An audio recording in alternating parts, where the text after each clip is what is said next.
भाइयों की लड़ाई एक शिक्षाप्रद कहानी। पिता के सामने उसके दोनों बेटे पिता की प्रॉपर्टी के लिए लड़ने लगे।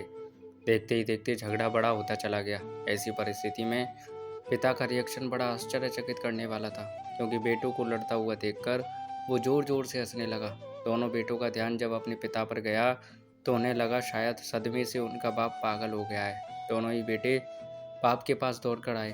बेटों ने अपने बाप से पूछा कि वे क्यों बेवजह हंस रहे हैं। उनके सामने उनके दोनों बेटे आपस में झगड़ा करते देखकर भी वह कैसे कर सकते हैं। पिता ने मुस्कुराते हुए कहा, मैं इसलिए हंस रहा हूँ क्योंकि तुम दोनों बड़ी तुच्छ चीज़ों के लिए लड़ रहे हो। मेरे पास तो यहाँ से भी कई ज़्यादा कीमती प्रॉपर्टी अपने गांव में है। अगर तुम दोनों चाहो तो मैं तुम्हें वह प्रॉपर्टी दिखा सकता हूँ। दोनों बेटों की आंखों में चमक आ गई। उन्होंने कहा वो ज़रूर देखना चाहेंगे। अगले दिन बाप और दोनों बेटे कुछ सामान पैक करके गांव की बस में बैठकर अपने गांव के लिए निकल गए। गांव में पिता अपने दोनों बेटों को एक आलीशान हवेली की तरफ लेकर जाने लगा। वह जैसे जैसे उस हवेली के करीब पहुंचते गए तो उन्हें हवेली का असली रूप नजर आने लगा। वह अब खंडर में तब्दील हो चुकी थी।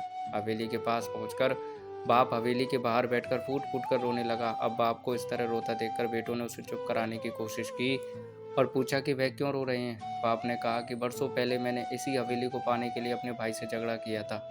भाई का दिल बड़ा था, उसने मुझे यह हवेली दे दी, लेकिन फिर वह मुझसे कभी नहीं मिला। अब वह विदेश में जाकर रहता है और आज तक उसने मुझसे कभी बात ही नहीं की। देखो, जिस हवेली के लिए मैंने पाने की भाई के अनमोल रिश्ते को खो दिया, वह हवेली आज किस हालात में है।